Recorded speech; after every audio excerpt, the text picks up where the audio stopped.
You want to let the ice cream come? I'm still getting it with the flies. Anyone else? Okay, welcome back to the Hangar Deck Podcast on location. I'm Pitchlock Pete, and you can see everybody's with me. I got Fast Eddie and Raging Rick. Oh, come on, man. See, he's been He always goes next. He's been out. I always go next. I know he does. He's been out for a couple Shopper months. Mike, and I'm here too. So we're working on the routine again. But Rick, thanks for coming in. You flew all the way in, and I guess your arms are very. Yeah. Your arms are tired. Yeah, Dum-dum. Rim shot. So we're sitting in one of Jerry Yegan's hangars here.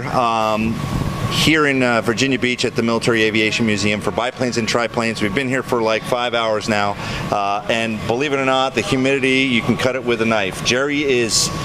Did Jerry just land? I know he was naked. He may still be out flying. You know, a guy that owns 60 airplanes, I guess he could fly whenever he wants. He's out in his tri-decker, right? Yep, his DR1. Fokker DR1 tri-decker, and it's amazing. It's the Snoopy triplane. But so, Rick, it's been a while since we've seen you.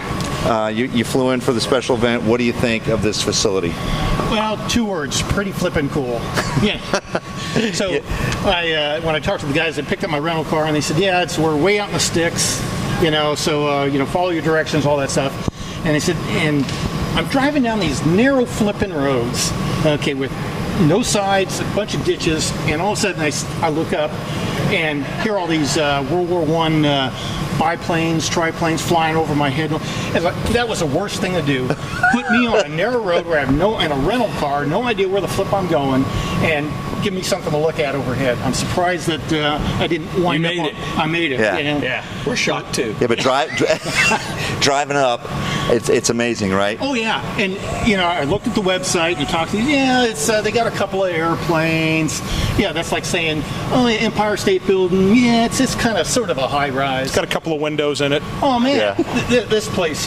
When they said a couple of hangars, I didn't realize these were full size. Oh yeah. And well beyond commercial grade hangars, and way not only the ground facilities, but just some of the airplanes I've seen so far have been in impeccable condition. Yeah. Whoever's taking care of this place is doing a phenomenal job.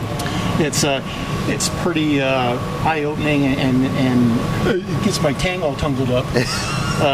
Walking in, looking at some of the stuff here, it's true professionals. Oh, TK's maintenance staff here. We're going to talk to them in a little bit. They're getting ready to do some oil changes on some of the airplanes, and we'll be videotaping that oil change and maintenance stuff.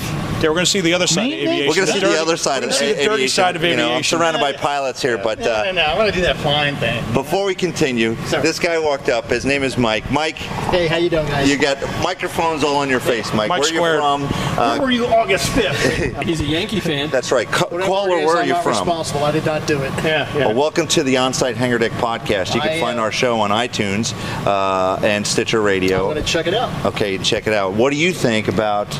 Are you a regular customer here at the museum? This is my second time here at the Military Aviation Museum, and the thing that differentiates this facility against other aviation museums, that a lot of the aircraft that they have here at the museum, they actually fly.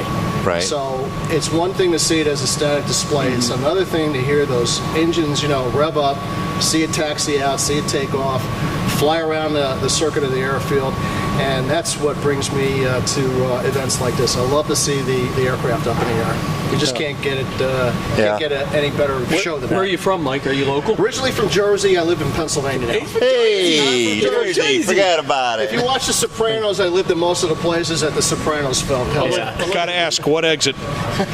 Actually, it used to be 15E, and then it was 36 off of Route 78. How's that? Meadowlands. Yeah, Meadowlands. Yeah, that's where The Sopranos get rid of all Yeah, we're their from problems. Jersey as well. We got a few Jersey people here. There you go. Yeah. Now, Mike, what got you interested in aviation initially? I got to tell you, I've been into aviation ever since I was a little kid. My father, most of my uncles served in World War II. And then after that, the uncles that came along, they're a little bit younger, Korea, and brothers and cousins that served right from Vietnam through the Gulf War and into the sandbox episodes that we've had recently. So.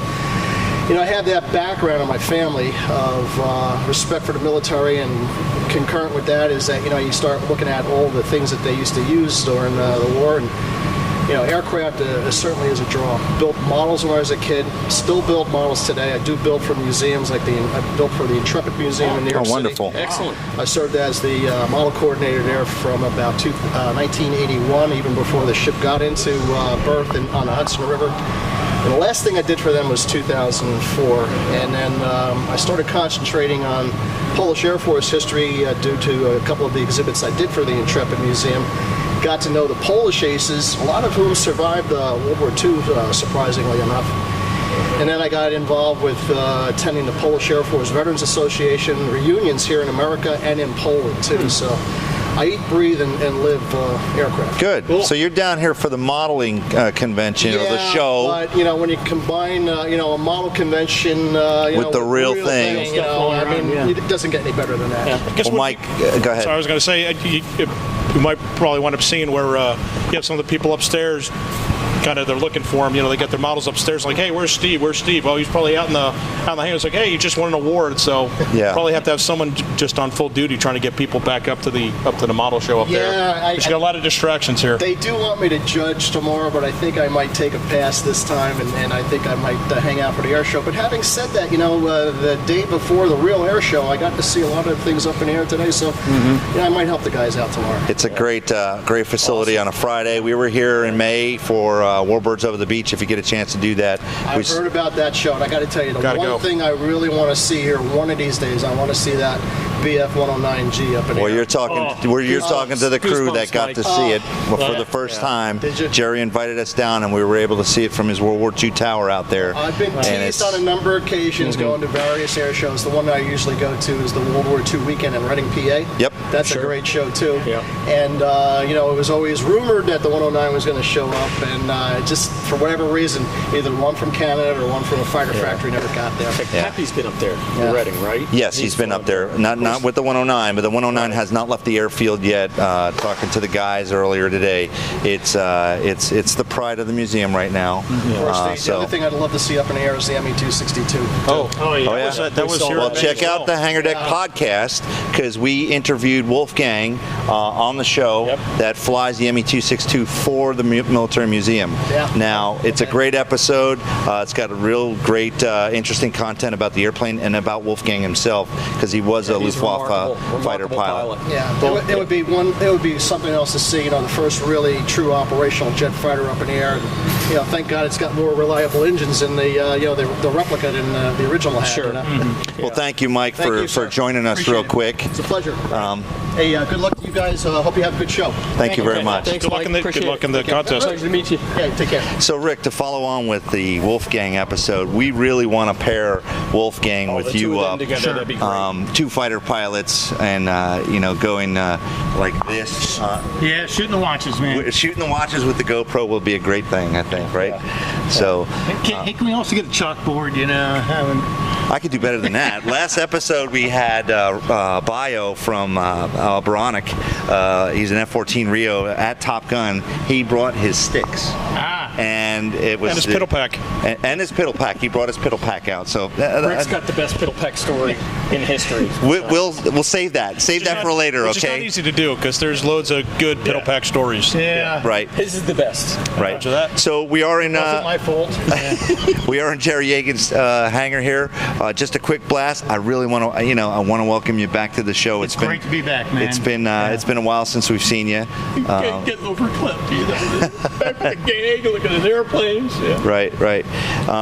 So I think that's it for this segment. We'll call these segments biplanes and triplanes segments, right? Yep, we got to Anything get here else you soon want to before add? they park another aircraft and really get us out of here. Yeah. So we're pretty tight right now. We've been pushed around pretty good. Like we just got surrounded by a whole bunch of great, awesome airplanes. I don't know if you can swing the camera real slow, do a slow pan there. I don't know. So we got the P-26P shooter. We got the Lavochkin LA-9.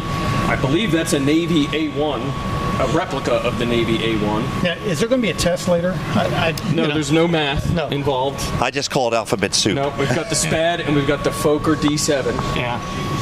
surrounding us here, and it's amazing. Yeah, it really is. Flipping cool, man. Yeah, most of the World War I airplanes are down in the World War I hangar next to the fighter factory. Of course, since they're flying them here tomorrow, they brought them down, and they're going to do maintenance here in the active hangar. So, great job. Yeah. Go ahead. I was going to say, I want to find out, what is replicas and what are real. I think the majority, if not all, are actual aircraft. I don't believe they're replicas, but that's something we'll clarify and see if we can find that out. Oh yeah. So, what do you think? On to the next sightseeing. Giddy up. Giddy up, Yep. giddy up. All right. Chop So the mic hangar out. deck out. It's a cut. It's a cut.